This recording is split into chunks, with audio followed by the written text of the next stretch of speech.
Howdy folks, I'm polite Perseus Duskywing, pleasantly perceiving precious presents. I'm Amber. And here are more precious presents for us to perceive, the presents of Reddit stories. So let's get started. Alright folks, and our first letter is titled, Am I a Jerk for Not Buying My Daughter Anything? So a throwaway account, I'm a 39-year-old male and my wife, a 43-year-old female, have had 4 children. While my wife and I both make pretty good money compared to the rest of our siblings, we both agreed not to indulge our kids, and that they would earn money for things that they wanted. We would provide the essentials, and our children would share the benefit from the comforts that we provide in our home. But things that they wanted for themselves individually, it would mostly have to come out of their own pockets.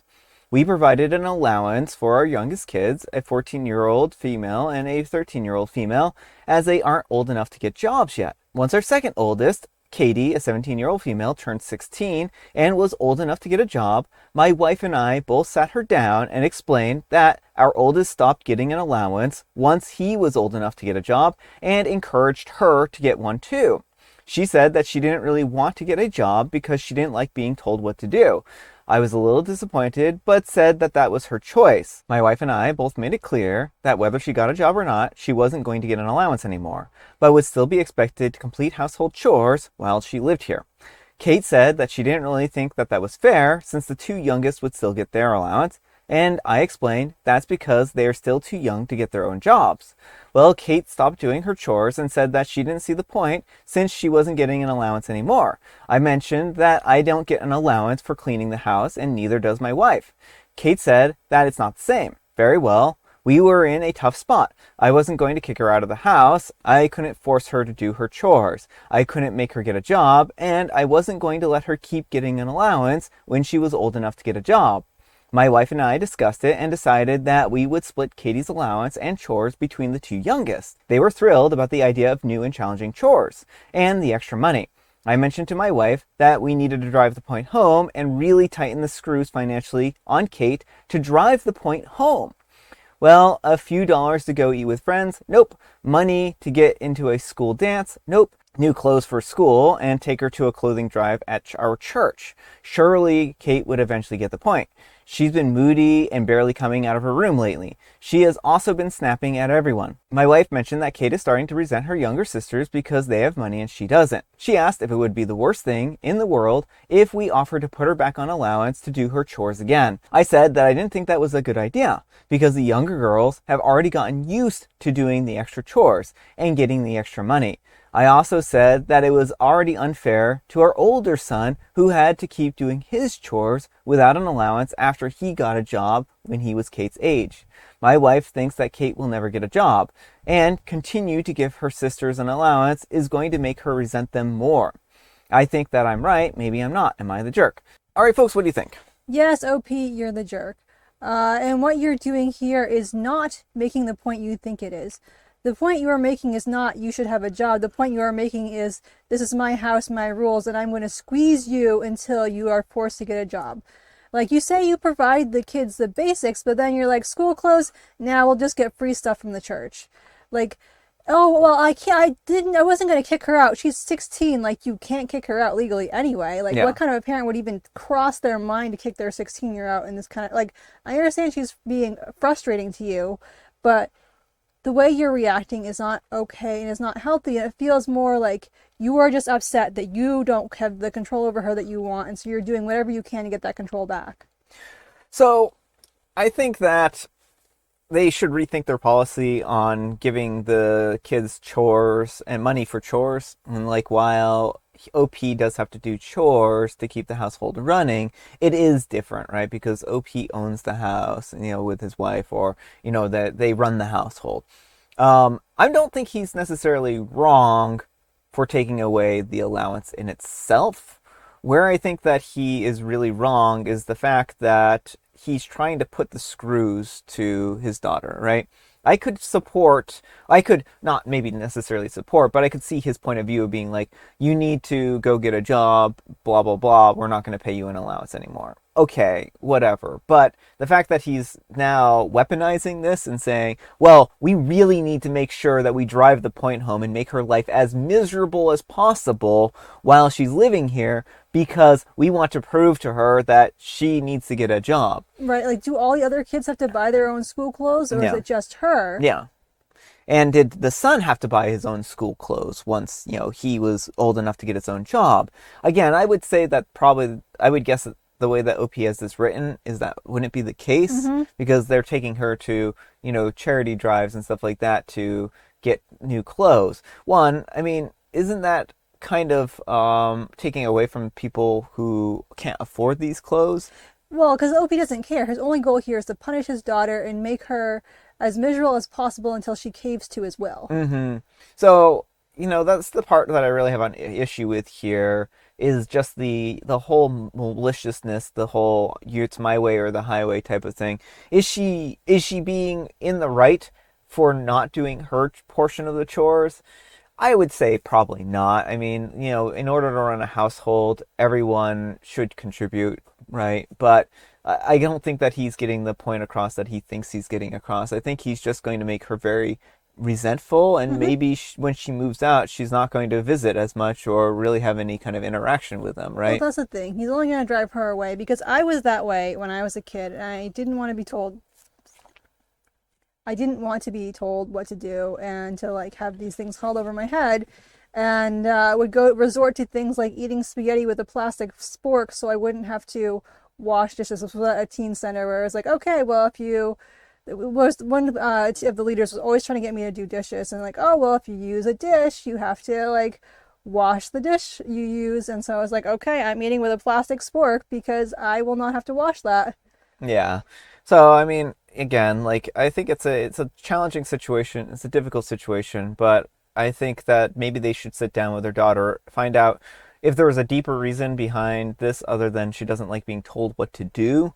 Because it could just be that there are more things, like she doesn't feel like she has enough time, that maybe she's, wants to do after school extracurriculars or sports or something like that. And maybe there's some compromise that they can reach here where she can, do a, activity or something like that that would be, count towards, that's furthering her future goals, but isn't necessarily paid work, right?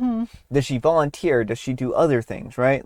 I think needs to be more information here for me to make a solid judgment on her part, but I think that sitting down and having a conversation wouldn't hurt. But let me know what you folks think. So anyhow, take care and good luck.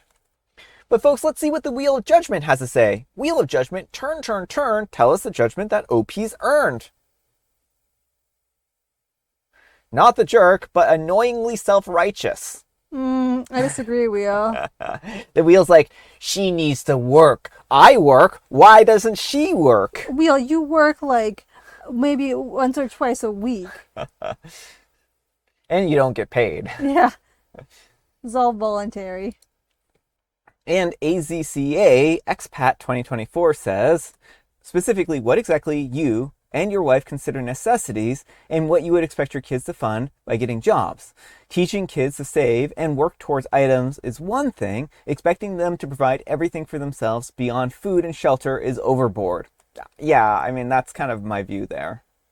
And Does These Hide My Thunder says, my parents did this and included my schooling, a private school that they wanted me in. I had no choice but to get a job and lived my high school years on about 4 hours of sleep because I was so overwhelmed with my responsibilities. I can't think of a time when I had downtime as a teenager. I barely speak to my parents anymore. And Baptist Religion says, yeah, I was kind of on his side until they stopped buying her clothes and stuff.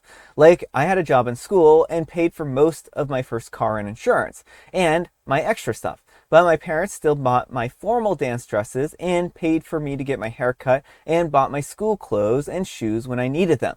This is overboard. You can teach your kids financial responsibility without being a jerk about it. You're the jerk, OP. I get what you're trying to do, but you're going way overboard. And Intelligent Okra 800 says, yeah, it's turned into a power struggle and will affect the mental health and relationships. What was the goal of allowances and chores? Teach money management and responsibility. It sounds like she was doing those things. She was asking to still be a child for a little bit longer. What might she be struggling with regarding getting a job? Is it a throw in the deep end of a pool type of situation? Can it start small? Hey, go babysit or walk dogs for the neighbors to earn some extra money.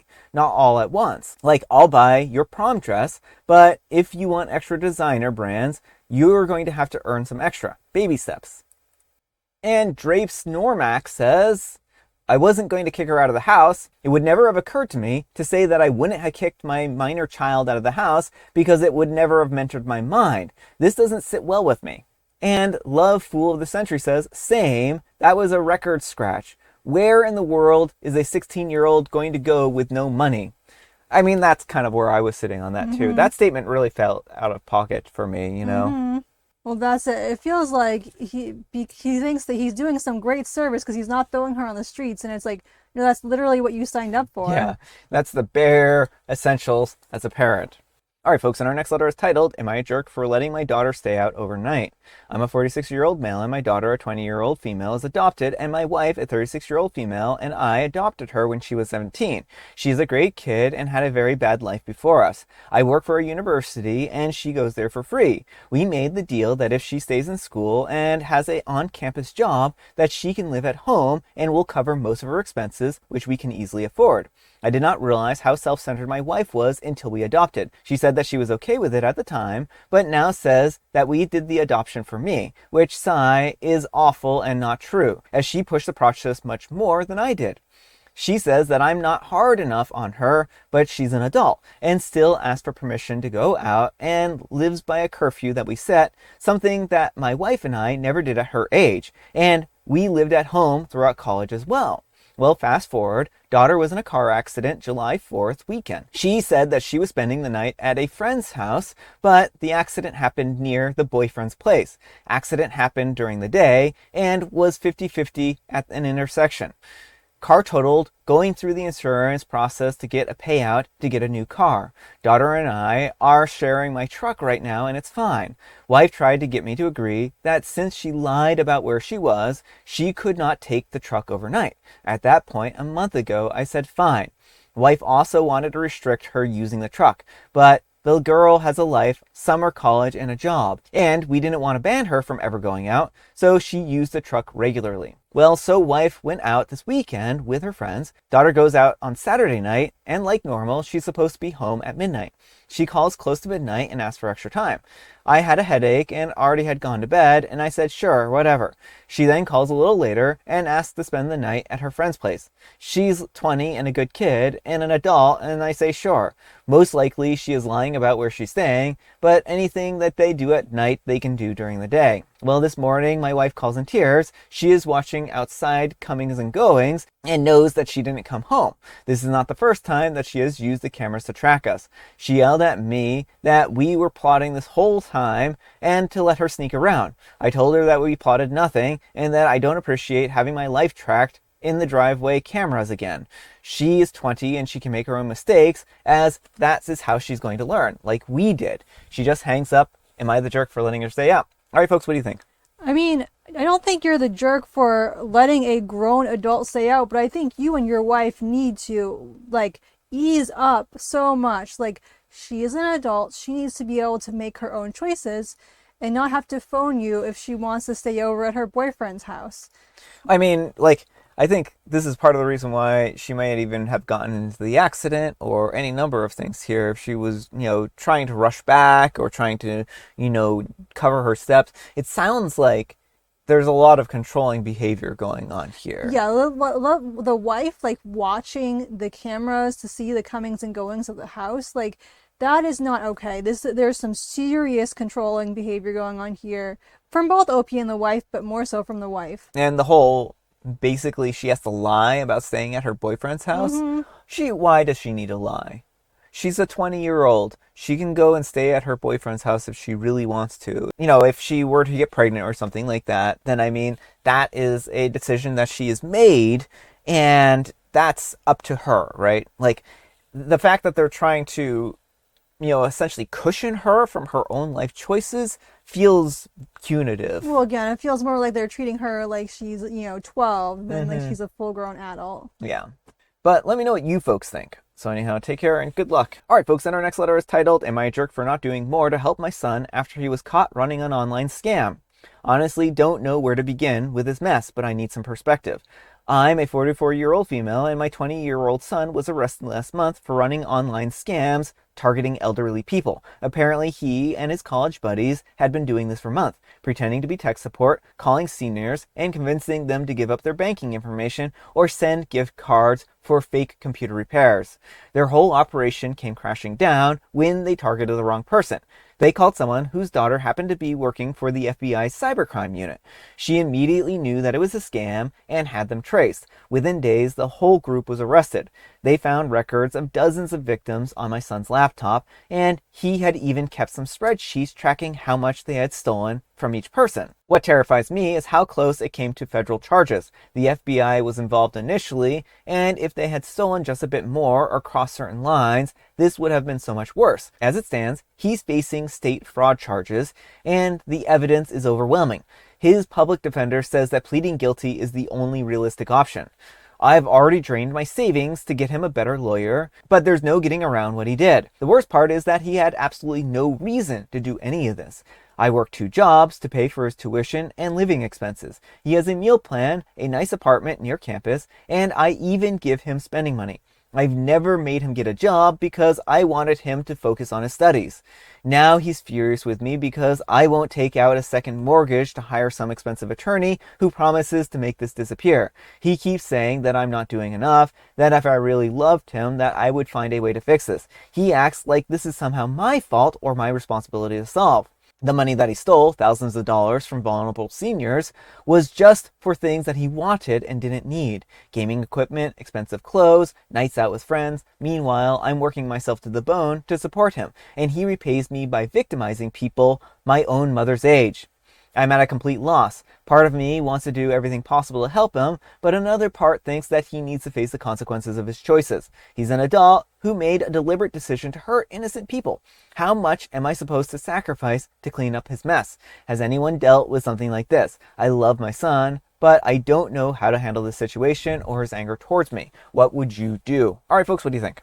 No, OP, you're not the jerk for not giving him this money. He needs to face the consequences. What he did was a crime. He stole from people, vulnerable people. He hurt them, and now he's lashing out at you. It just shows how, greedy and entitled he is, that he wants out. He doesn't want to be held responsible when he did something terrible. I mean, his whole thing is like, oh, if you loved me, then you would make this disappear. No. He needs to learn responsibility. Well, I mean, that's right right out of the abuser's playbook. Yeah. I mean, he's probably been emotionally abusing people for a very long time. Yeah. And, this crime spree is just part of that. Yeah, I mean, certainly, I think that our prison system has a lot of issues, but in this particular case, what he's done here shows that he is an immediate threat to society, right? He is doing things that actively hurt people. Seniors a lot of time are on restricted incomes and are living, a lot of times from paycheck to paycheck. And what is he doing? He's taking advantage of these people and, without remorse, it seems like. He doesn't seem to even care. All he cares about is using his mom to get even more money. Well, that's it. He's just a user. He's someone who has no problem. He doesn't actually love OP. He loves what OP does for him. And that's why he's so quick to start turning the screws when things don't go his way. But let me know what you folks think. So anyhow, take care and good luck. All right, folks, it is tea time. Grab your beverages of choice. I've got some tea right here, and Amber, she has a joke. What might you call a group of matchas working together? A group of matchas? Yeah. Like the tea? Yeah. I would call that a tea brigade, a fantastic tea group, a tea time tragedy, a tragic tea overlord. A team. A team. And it's afternoon tea week.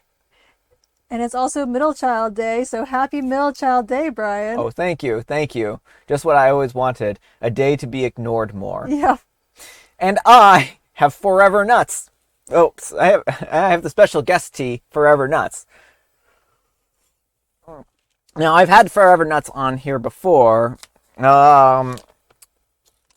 I don't know when I had it recently. Have I had it pretty recently? I think the last David's tea I had was like a strawberry one. This one has apple, almond, cinnamon, beetroot, artificial sweet roasted almond flavoring. So, contains almonds. I like it generally, but I today made it in my French press, and I didn't clean my French press well enough, so it has a little bit of a stale coffee flavor to it too, which just enhances it. All right, folks, that's all the time we have for today. Thank you so much for watching. Happy terrific Tuesday, spelled TWO. Amber, we need some kind of moral advice and or guidance, and please have it on lessons to teach children. It's important to teach kids responsibility, but when they start scamming people, they are on their own. Yes. Thanks so much for watching, and we'll see you all tomorrow. Bye!